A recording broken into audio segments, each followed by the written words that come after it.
Je parle ce matin de la mort de l'Église. Comme nous le savons, la mort, dans les termes bibliques, ça signifie la séparation éternelle avec Dieu. Ce qui veut dire que tu peux avoir encore la possibilité et la continuité d'aller à l'église, lire la Bible et faire tout ce que tu peux faire concernant la religion chrétienne alors que tu t'es déjà séparé de Dieu. Et c'est ce que nous voulons éviter parce que nous croyons que le monde est sincère, ceux qui cherchent Dieu, ils sont très sincères. Mais la sincérité ne sauve pas. Ce qui sauve, c'est avoir le discernement et la révélation. Si tu n'as pas le discernement et la révélation, tu vas te perdre avec ta sincérité. Et Dieu est le Dieu de sa parole. S'il a déjà dit quelque chose dans sa parole, la sincérité de l'homme doit être attachée à la parole de l'Éternel qui lui a été confiée. Nous voyons la disposition de Moïse qu'il devait ainsi faire sur Aaron qui était souverain sacrificateur pour le peuple. Il n'était pas souverain sacrificateur pour lui-même. Non, au grand jamais. Il était souverain sacrificateur pour le peuple. Et quand cet Aaron devait rentrer dans le sanctuaire, c'est comme on va dire le tabernacle, c'est là où Dieu vit, habite, on va dire l'église. En d'autres termes, quand Aaron rentre en service dans la maison de l'Éternel, on dit qu'il portera sur son cœur, c'est-à-dire à la poitrine, les noms des fils d'Israël gravés sur le pectoral du jugement. Pour en conserver à toujours le souvenir devant l'Éternel. On dit qu'il doit ajouter, tu joindras au pectoral du jugement l'Urim et le Thummim. À quoi servait donc l'Urim et le Thummim? Parce que je pense que les brebis où les chrétiens sont devenus, ils sont comme des moutons qui vont à l'abattoir sans savoir qu'ils sont en train d'aller être abattus. C'est la scène qui est un peu triste. Et donc nous voulons éveiller ce monde-là à savoir où ils posent leurs pieds et qu'est-ce qu'ils sont en train de faire. Parce que c'est question de vie ou de mort. Dans l'Ancien Testament, l'Urim Thummim que portait le souverain sacrificateur. Et vous savez que lorsque un prophète venait pour prophétiser, on lui mettait face à cette pierre. Cette pierre qu'on appelle l'Urim Thummim et dont on portait au cœur. On ne portait pas ça au bras, on portait ça au cœur. Ça a une grande signification de porter l'Urim Thummim au cœur. Parce qu'à l'intérieur, ça représente les patriarches, les 12 patriarches d'Israël, dont Dieu a fondé une nation avec eux, jusqu'à ce jour. Et donc Dieu est un Dieu qui ne veut pas que le faux rentre dans ce qu'il est en train de faire, parce qu'il est un Dieu vrai. Et Jésus l'a dit, je suis le chemin, la vérité. Ça veut dire qu'il n'est pas faux. Ça veut dire qu'il ne veut pas le mensonge dans ce qu'il est en train de faire. Mais chose incroyable, les êtres humains introduisent toujours le mensonge dans la parole de Dieu, dans l'église de Dieu, parce qu'il parle du sanctuaire. C'est-à-dire il y en a qui sont capables de monter du haut de la chair pour raconter des choses qui ne sont pas de Dieu, mais en s'inspirant sur la parole de Dieu, alors que ce n'est pas la parole de Dieu. Et il va le faire pour te convaincre. Il va le faire pour t'amener à t'entraîner. C'est ça que la Bible dit ici. Dans Matthieu 24, à partir du verset 22, et virgule, si ces jours n'étaient pas abrégés, personne ne serait sauvé. Mais à cause des élus, ces jours seront abrégés au futur. Si quelqu'un vous dit alors le Christ est ici, ou il est là, ne le croyez pas. À cause de quoi et pourquoi? Car il s'élèvera des faux Christ, c'est-à-dire les faux joints, et des faux prophètes. Ils feront de grands prodiges et des miracles au point de séduire, s'il était possible, même les élus.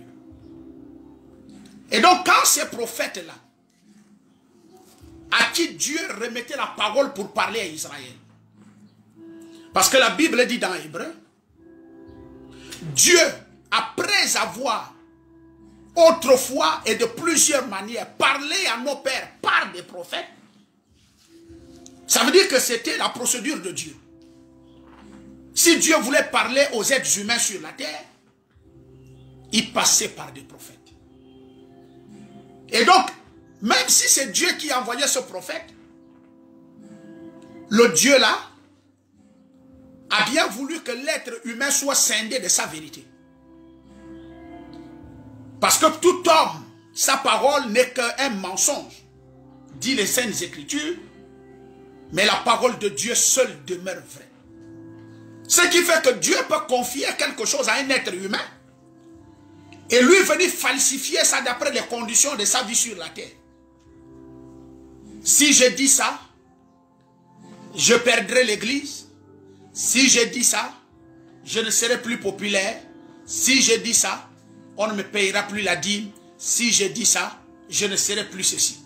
Et donc même Dieu, te transmettant sa vérité, l'homme en regardant ses propres intérêts, parce que dans les derniers jours, les hommes seront tellement égoïstes, ils vont aimer le plaisir à dépasser Dieu. Ce sont les prophéties du temps de la fin. Donc quelqu'un peut se faire plaisir du haut de la chair. Or quand nous voyons Aaron qui rentre au temple, il ne rentre plus pour ses propres plaisirs. Il est conscient qu'il rentre au temple de Dieu, au tabernacle, au sanctuaire de Dieu. Et que quand il rentre déjà là, il doit porter une pierre sur son cœur qui représente le peuple d'Israël. Et donc nous voyons aujourd'hui que les pasteurs qui montent du haut de la chair, ou les prophètes, nous ne pensons plus qu'ils viennent pour le peuple.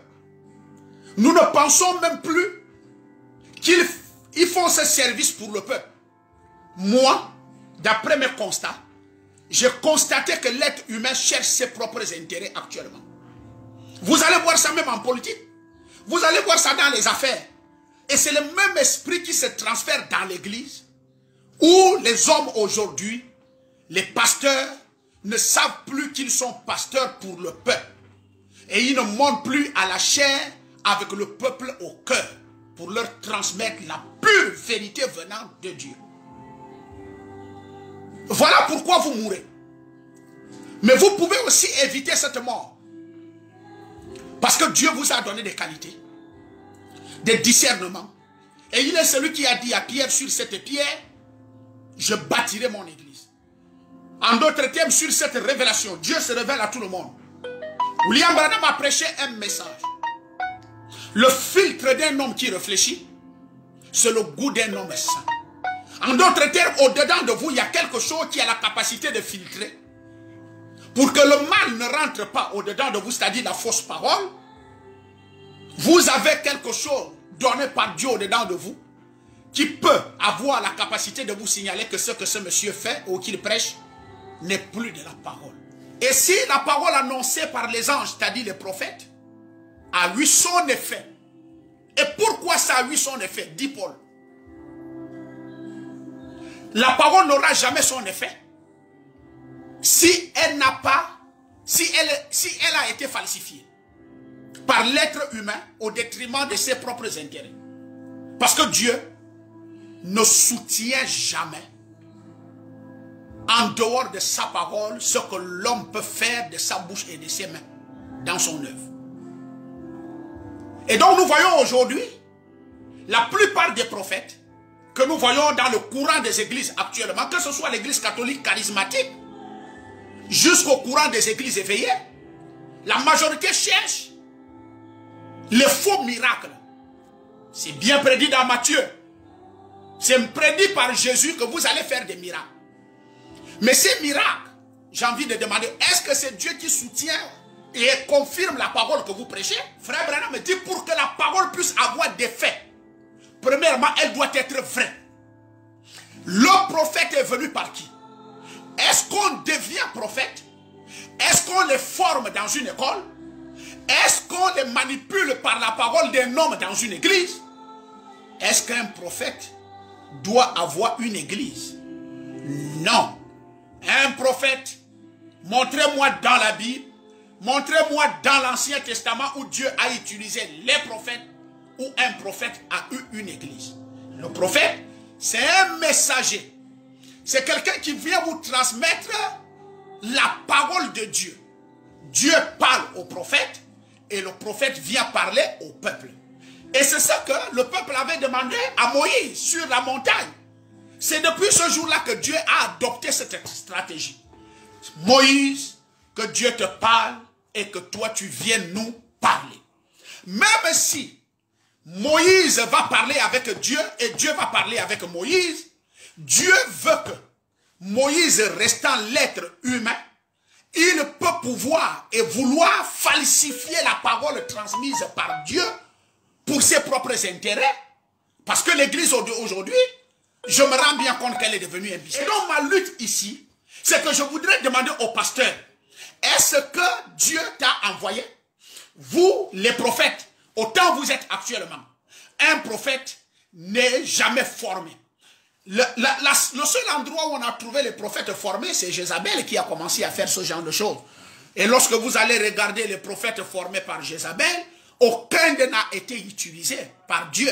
Aucun d'eux n'a eu l'onction de Dieu. Aucun d'eux n'a eu la grâce de Dieu. Aucun d'eux n'a eu la main de Dieu sur lui. Et donc quand vous formez les prophètes dans les églises, on sait qu'un prophète est né.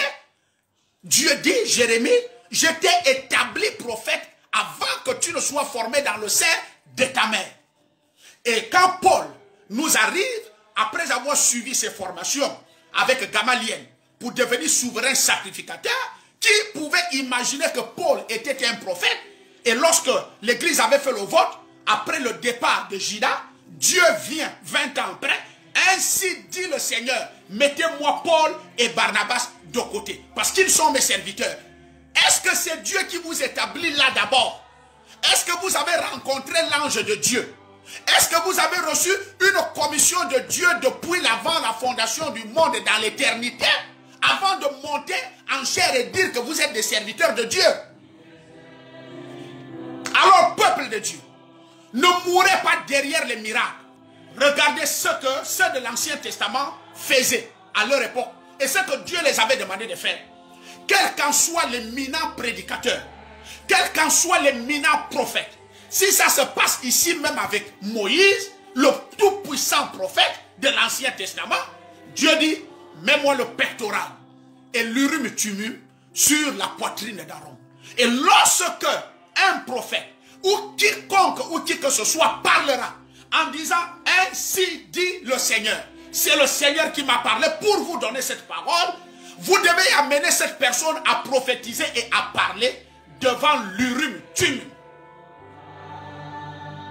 Et l'urim-tumim, parce que quoi Branham me dit ici, dans l'Ancien Testament, avant que la parole d'un prophète puisse se manifester, elle devait être examinée. Or, vous avez aujourd'hui la manifestation de la parole avec des faux discernements, avec des fausses prophéties, avec des faux miracles. Il y en a d'autres qui ont des pochettes, il y en a d'autres qui ont des cordes, il y en a d'autres qui ont ceci, il y en a d'autres qui marchent sur l'église, il y en a qui... Tout un tas de choses. Et donc quand nous ramenons ça à la parole, nous trouvons que vous avez dévié. Nous trouvons que vous êtes en train de détruire l'église de Dieu. Nous trouvons que ce n'est pas l'œuvre de Dieu que vous êtes en train d'accomplir. Alors il dit donc ici, dans l'Ancien Testament, quel qu'en soit, pour que la parole soit manifestée, avant qu'elle ne soit manifestée, Dieu dit, on va d'abord examiner. Parce que c'est là où vous mourrez. Parce que vous n'examinez pas. Les disciples de Béré, même dans le Nouveau Testament, je ne vous amène pas loin. Essayons d'abord de laisser les prophètes, la procédure de l'Ancien Testament. Pourquoi lorsque les apôtres prêchaient, les disciples de Béré, dit la Bible, prenaient ce que les apôtres prêchaient et ils le notaient. Et quand ils notaient, il repartait à la maison examiner. Examiner veut dire, je veux voir clair. Si c'est ce que ce pasteur a prêché, et selon la Bible, il faut que je l'examine de la Genèse à l'Apocalypse. Cette prophétie qui est sortie à l'église, il faut que je l'examine de la Genèse à l'Apocalypse. Parce que vous n'avez pas un autre livre. Ne faites pas confiance aux gens bêtement. C'est là où vous mourrez. On fait confiance à un pasteur parce qu'il se tient derrière la parole. Après examination. C'est ça les disciples d'Hébérée. Nous aujourd'hui, les laïcs qui nous partons à l'église, nous n'examinons plus rien. Nous n'examinons plus rien.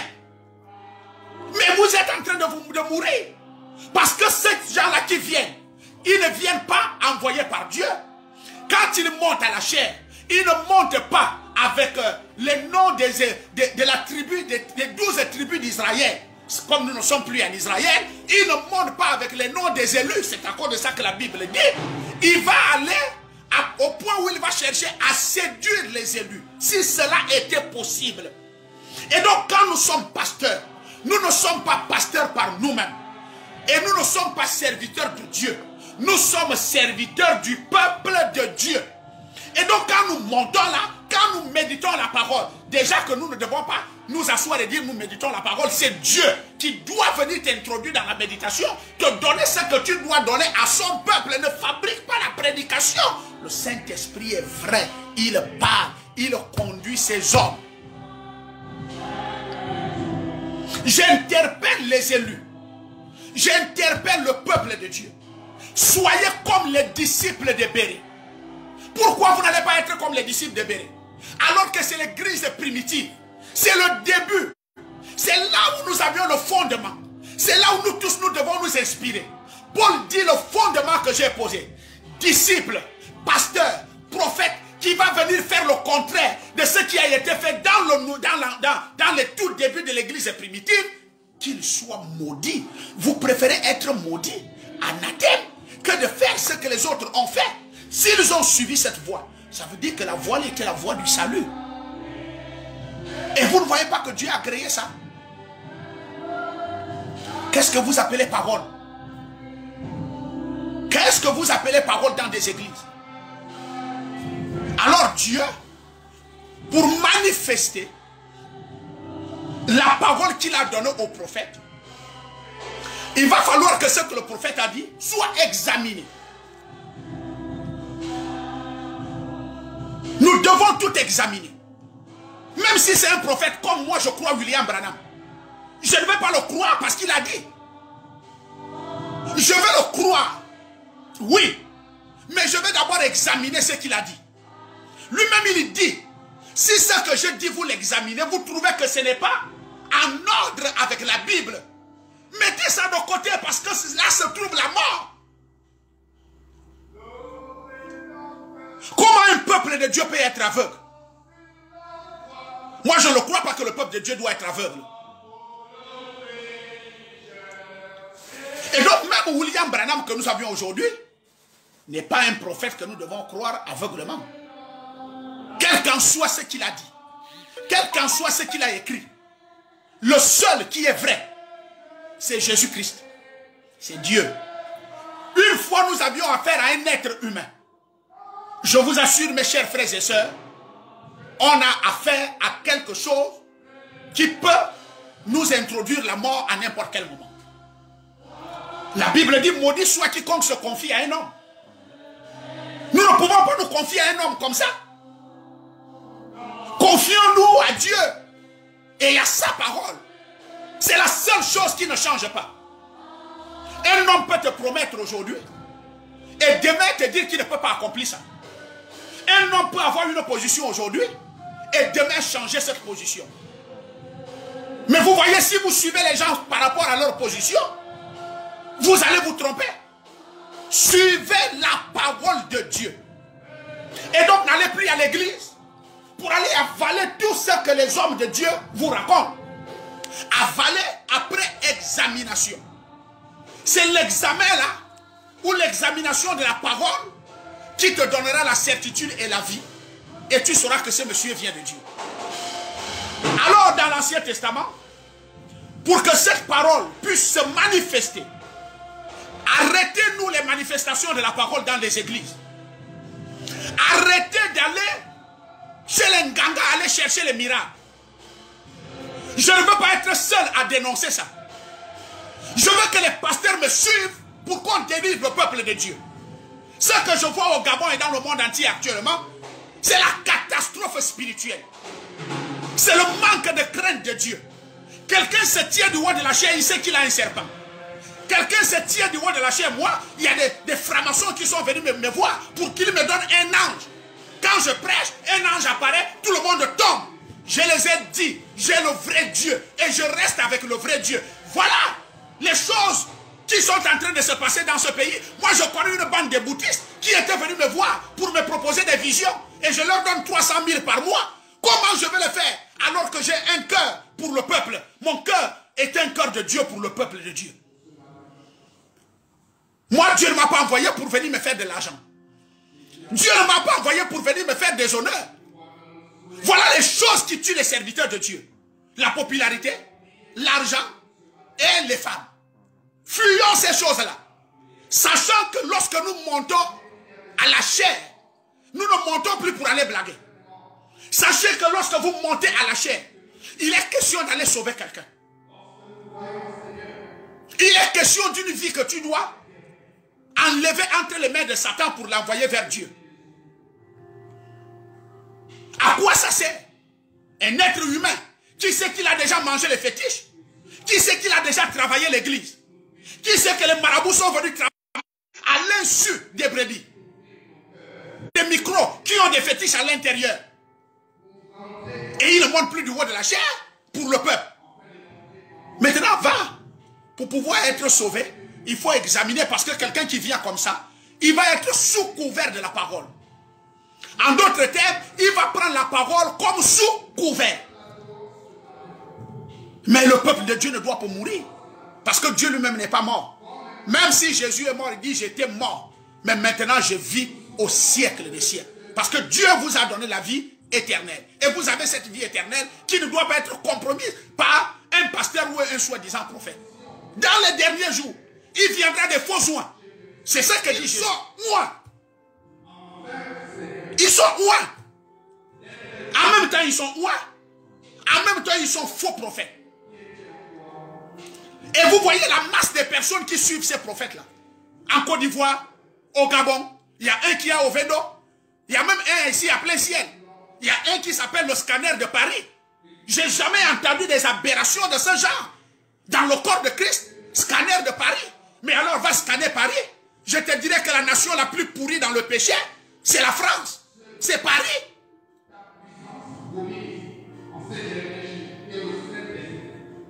Ce qui nous sauve, c'est la parole. Dieu sauve les gens par la parole. Lorsque Dieu a créé le jardin d'Éden et qu'il a sollicité 2 familles et les a placées là, une famille, 2 personnes, il les a placées dans le jardin d'Éden. Dites-moi le fétiche qu'il les a donnés. Dites-moi le nganga qu'il a placé là pour leur travailler l'église. Dites-moi le bâton qu'il les a donné pour faire des miracles.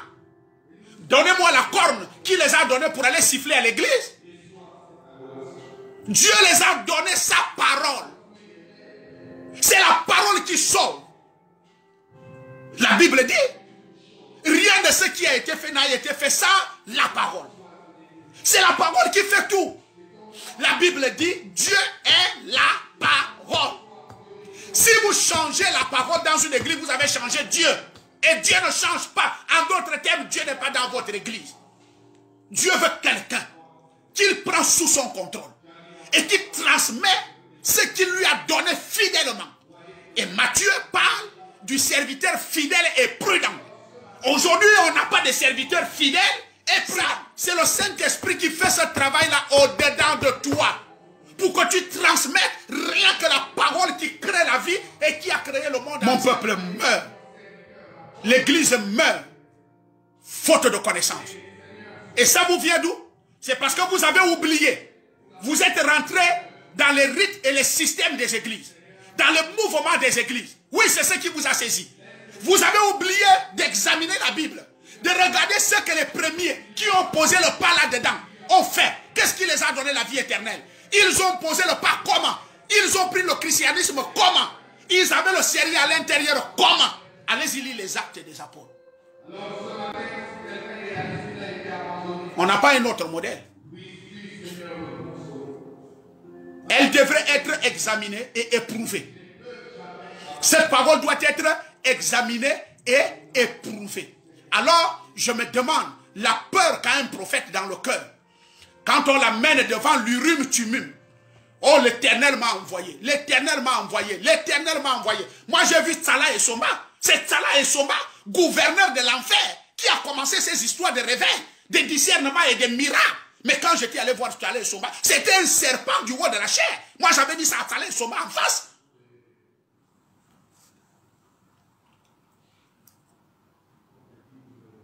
Et le monde entier a pris ça. Bon, après avoir fait tout ça, vous irez où? Après avoir menti le peuple, vous irez où? Est-ce que vous savez qu'un de ces 4 matins, vous allez fermer les yeux? Est-ce que vous savez qu'un de ces 4 matins, Dieu va vous demander les comptes de ça? La seule chose à ne jamais faire, c'est de monter du haut de la chair pour prêcher la parole. Parce que Dieu te demandera les comptes, mot par mot, de tout ce que tu as prêché. C'est ce que la voix a dit au frère Branham. Pour nous qui sommes dans le message. Est-ce que Paul est là? Est-ce que Pierre est là? Oui, ils sont là. Ok, nous t'attendons. Mais avant que tu seras d'abord jugé par ce que tu as prêché. Donc, comme vous pensez que le haut de la chair, c'est être influent. Le haut de la chair, c'est pour être grand. Le haut de la chair, c'est pour avoir les épaules. Le haut de la chair, c'est pour avoir un grand nom. Le haut de la chair, c'est pour plier les brebis sous vos pieds. Moi, je vous apprends que vous n'avez pas su le terrain sur lequel vous vous êtes posé. C'est ce que Dieu a dit à Moïse. Le terrain sur lequel tu te poses maintenant est un terrain saint. Et vous n'avez pas su ça, que c'est un terrain saint. Et vous avez amené le fétiche, vous avez amené le maraboutage, vous avez amené le mensonge, vous avez amené le plus de vous-même. Mais c'est à cause de ça qu'on circoncie les gens dans l'Ancien Testament. La circoncision veut dire enlever le plus de l'être humain. L'être humain ne doit pas rentrer dans la chose de Dieu. Et vous ne voulez pas enlever le plus de l'être humain pour que ce soit le Saint-Esprit qui vous utilise pour le peuple de Dieu. Elle devait être examinée et éprouvée. Il ne prenait pas ces choses à la légère. Dans l'Ancien Testament, on ne prenait pas ces choses à la légère. Et nous partons à l'église aujourd'hui, nous prenons la parole à la légère. La légèreté. La légèreté. La parole n'a plus de poids. C'est à cause de ça que vous partez d'église en église. Oui. C'est parce que vous ne sentez pas le poids et la responsabilité qui se retrouve derrière la parole. Vous le faites avec des jeux. Écoutez ce que William Branham me dit. Comme nous aujourd'hui. C'est-à-dire nous aujourd'hui, nous sommes des personnes qui ne prennent pas ce que les pasteurs prêchent, ce que les prophètes nous amènent au sérieux. Et si c'est le sérieux, examinons. Et si tu examines, tu trouves que c'est vrai, ça va être une question de vie ou de mort pour toi. Et si tu trouves que c'est le faux, tu vas vomir la personne. Et lui dire que tu n'es pas venu dans l'église pour te perdre.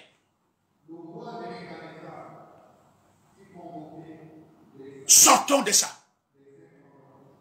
Comme nous aujourd'hui qui prenons les choses de Dieu à la légère. Vous allez quelque part et vous avez une sensation. Voilà ce qui vous a lié dans des églises. Parce que tu joues à la chorale. Parce que tu danses en esprit. Les sensations. Et les églises sont composées de sensations. Ou quelque chose, ou autre chose du genre. Oh, gloire à Dieu, ça y est. Non, ça va pas. Ça va pas. Vous vous trompez.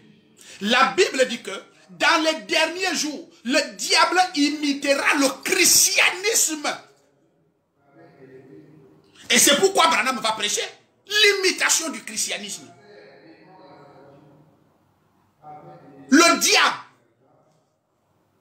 il va imiter le christianisme. En d'autres termes, je commence à comprendre que le diable va être un prophète.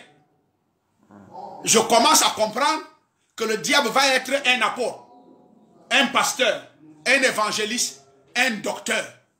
Maintenant, comment savoir que mon pasteur c'est le diable?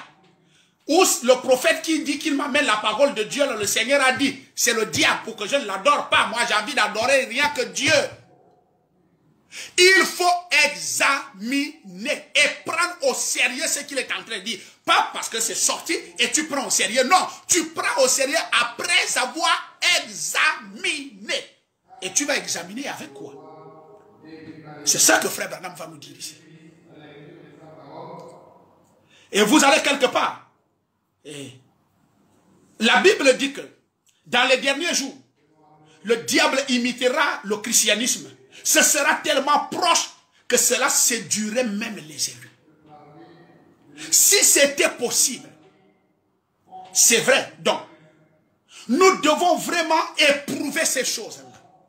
C'est ici où ceux qui partent à l'église ne sont pas conscients. Ils ne sont pas conscients que Satan a déjà des églises. Ils ne sont pas conscients que Satan s'appelle un prophète. Ils ne sont pas conscients. On dit que Satan-là fera des miracles. Il ne prêchera pas la parole, mais il fera des miracles. Mais si tu es malade, va voir ton médecin. Et ajoute ta foi à la prière, prie ton Dieu. Comment vous avez converti des pasteurs à des gangas? Quand un prophète guérissait un malade dans l'Ancien Testament, c'est Dieu qui l'envoyait. C'est Dieu qui lui parlait.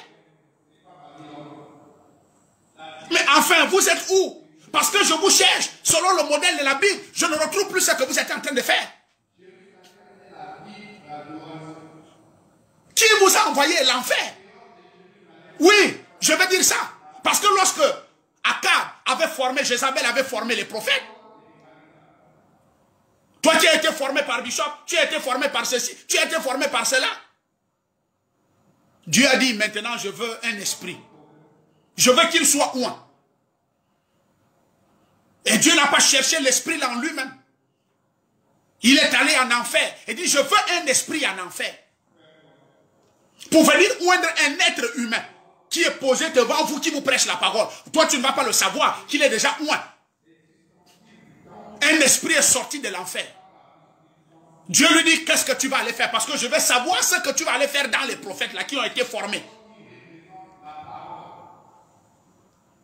Il dit je vais aller faire en sorte qu'il prêche le mensonge. Vous voyez? Or le mensonge c'est une vérité pervertie ajoutée par l'être humain.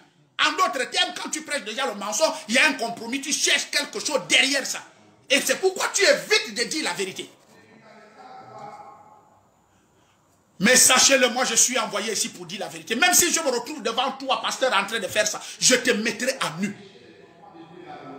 Parce que je veux sauver une vie. Ne fût-ce qu'un seul Gabonais, que je veux montrer la lumière de la parole et puisse croire, ça va m'aider. Le temps est déjà à la fin. Satan est devenu pasteur. Satan a déjà des églises. Vous vous demandez pourquoi les églises sont multipliées. Mais c'est parce que Satan a déjà les églises.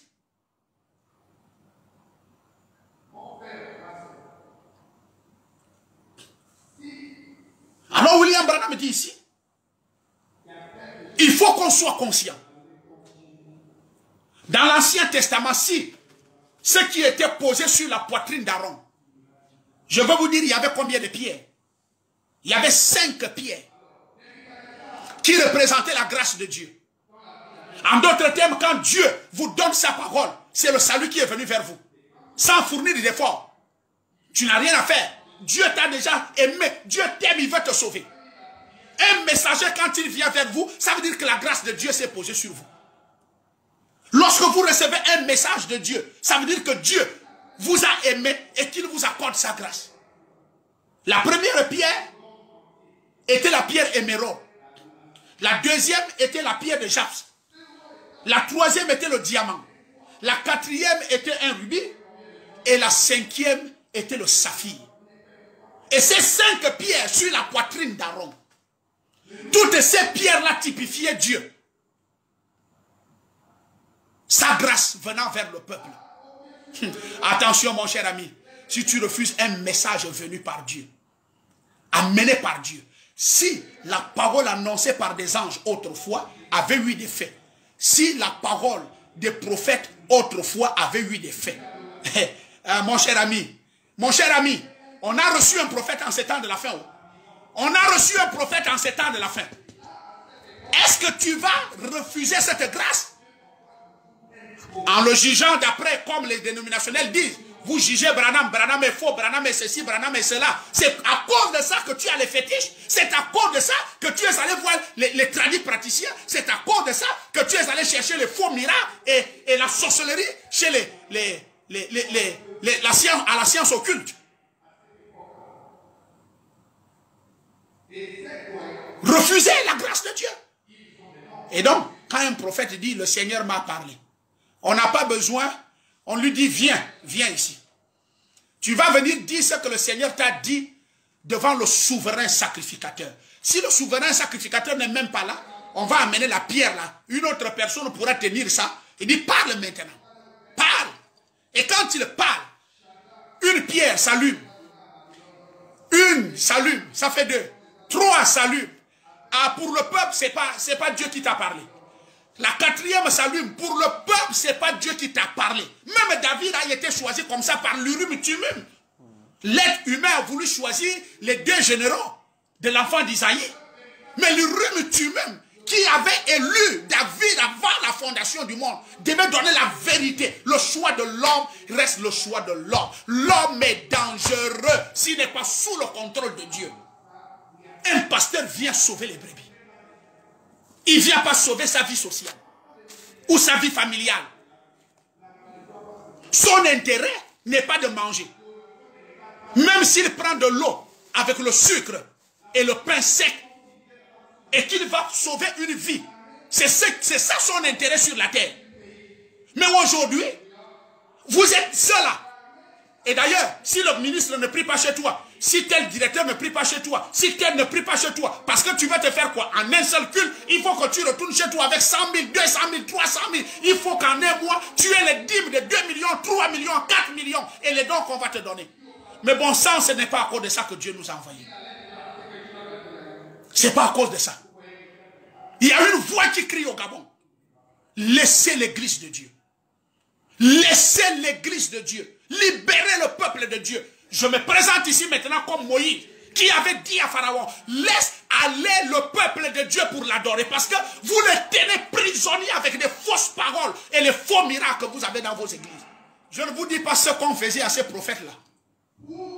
Quand il dit le mensonge que c'est l'Éternel qui l'a envoyé. Allez-y lire ce qu'on faisait à ces prophètes-là. Oh, je me sens bien. Je me sens bien parce que Dieu ne change pas. Je me sens très bien. Mais si ce que ce prophète-là disait, les 5 pierres s'allumaient. Mais regardez comment le peuple s'incline. Regardez comment ils vont prendre ça au sérieux.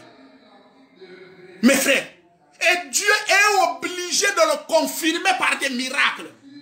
Parce qu'il transmet fidèlement ce que Dieu lui a transmis sans injecter l'idée d'un être humain. Mais bon sang, vous avez changé l'église avec les dogmes et les credos.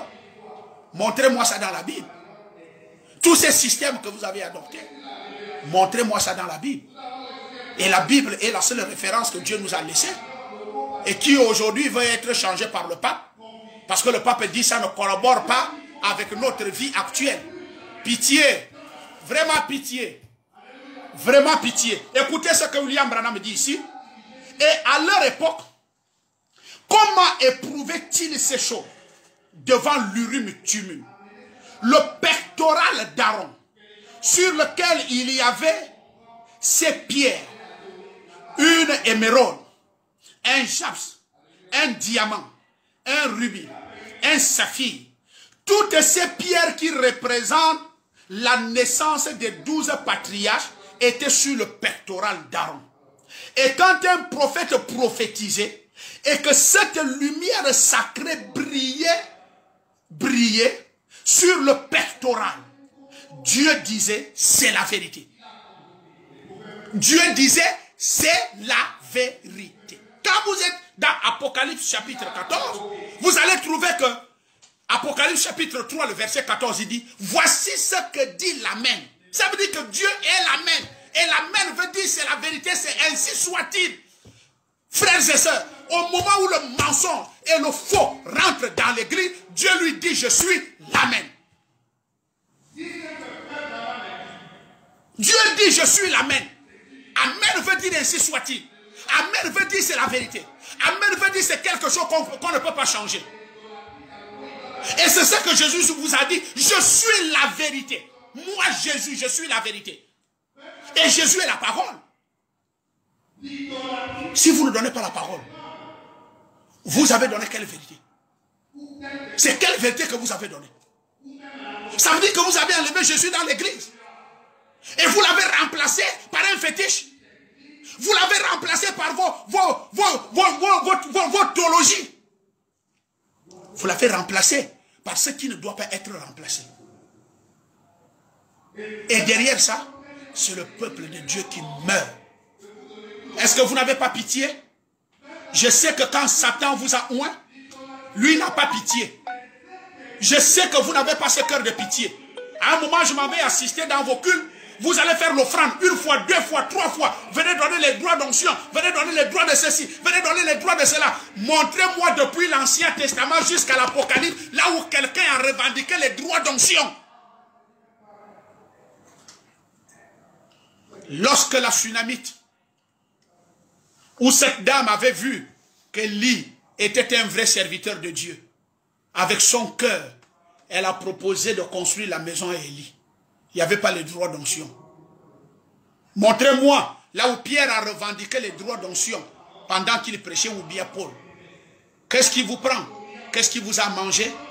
Pourquoi vous devez devenir riche derrière le peuple de Dieu? Et pourquoi l'église peut vous rendre riche? À cause de quoi? À cause de quoi l'église peut vous rendre riche? À cause de quoi?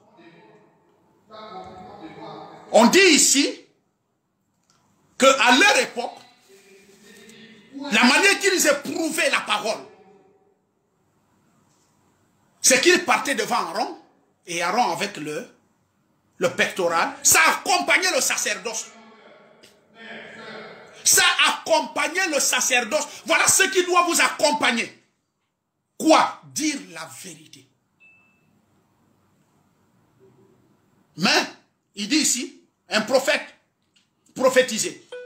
Et que ces lumières sacrées brillaient sur le pectoral. Dieu disait, c'est la vérité. Mais, peu importe combien cela pouvait sembler réel. Parce que, quand on parle déjà de la séduction, ça veut dire, écoutez-moi bien, écoutez-moi bien. La séduction fait partie de 99,99%. Il manque 1% ou demi% pour que ça soit vrai. Il manque demi. Donc pour un rien, tu vas dire que le faux, le mensonge est la vérité, et tu vas dire que la vérité est le faux. Ou bien les deux sont pareils. Mais examiner. Il faut savoir examiner, il faut savoir éprouver. C'est le modèle de l'Ancien Testament depuis avec Dieu. Et ça n'a jamais changé. Écoutez-moi la lecture. S'il te plaît, monsieur le pape, ne change pas la Bible. C'est l'urim et tumum de Dieu. C'est avec ça que nous on connaît si c'est la vérité ou si ce n'est pas la vérité. C'est l'urim et tumum de Dieu. Vous qui polluez Libreville là, prophète, prophète. Les prophètes ivoiriens, prophètes nigériens, Tibidji Yashua et tout le reste, j'en passe. Quand un prophète prophétise, laïque qui part s'asseoir là pour l'écouter, prend la Bible, fait comme le disciple de Béret, examine. Examine d'abord cet homme par rapport à la parole, examine ce qui sort de sa bouche par rapport à la parole. Tu vas trouver qui il est.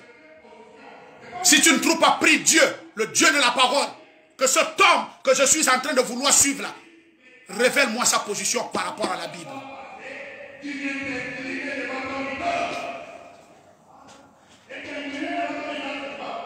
Il faut absolument que cela s'illumine par la Bible.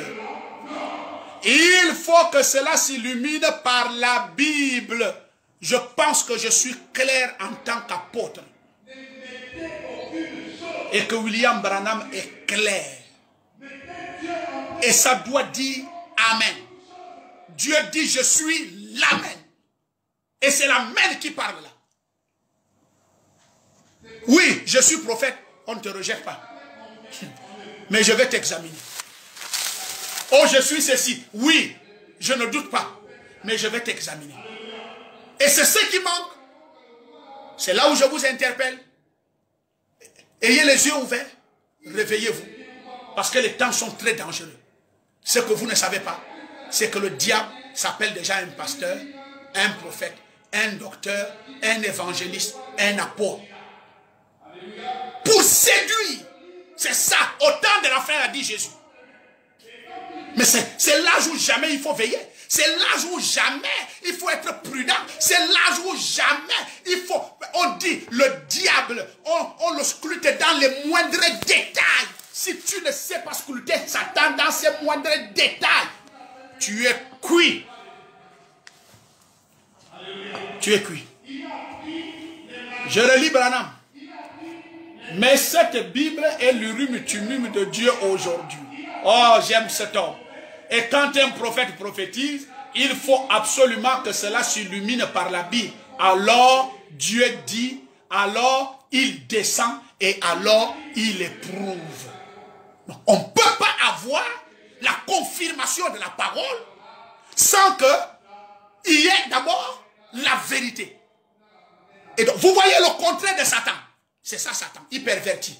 Lui il met les miracles et il efface la parole. C'est ce que nous avions aujourd'hui. Voilà ce que nous avions aujourd'hui. Bien-aimés, est-ce que ça va continuer? Vous allez continuer à chercher ces miracles? Dieu vous a donné des médecins au Gabon. Il y a des médecins dans le monde entier. Tu es malade, va vers les médecins. Et foi ton pasteur. Il va prier pour toi et tu gardes la foi. Ne transformez pas des églises à des hôpitaux. Des hôpitaux. Où va le monde? Oui, il va vers là où Jésus a prophétisé. Vers le mal. Alors, chers amis, chers frères, ne vous séparez pas de la Bible. Chers bien-aimés du message, mettez la Bible et les versets bibliques devant et les citations derrière. Chers frères, la séduction est déjà grave. Chers amis des églises éveillées, Satan vous visite beaucoup avec les titres de prophète. Chers bien-aimés du message, Satan vient d'établir dans nos milieux un esprit très dangereux appelé prophète aux États-Unis. Examinez toutes ces choses par la parole. En d'autres termes, la Bible. Quelle qu'en soit la citation qu'un frère va t'envoyer concernant Joseph, prends la citation, ramène ça à la Bible. Frère Branham pouvait être un être humain pour dire « J'aime tellement mon fils ». Frère Branham a aimé Joseph, a dépassé tous les enfants. C'est naturel dans chaque vie. Scientifiquement, c'est prouvé. Aimer, on ne peut jamais aimer deux enfants que tu aimes. Non, tu aimes un et les autres accompagnent. Frère Branham a lu l'histoire de Joseph dans la Bible. Il a vu comment Abraham, ou bien comment Jacob a aimé Joseph. Il dit, oh Dieu, si tu peux me donner un Joseph. Dieu lui a dit, je te donnerai un Joseph. Et quand il a vu ce Joseph, il ne peut que dire, je souhaiterais. C'est parce qu'il aime cet enfant.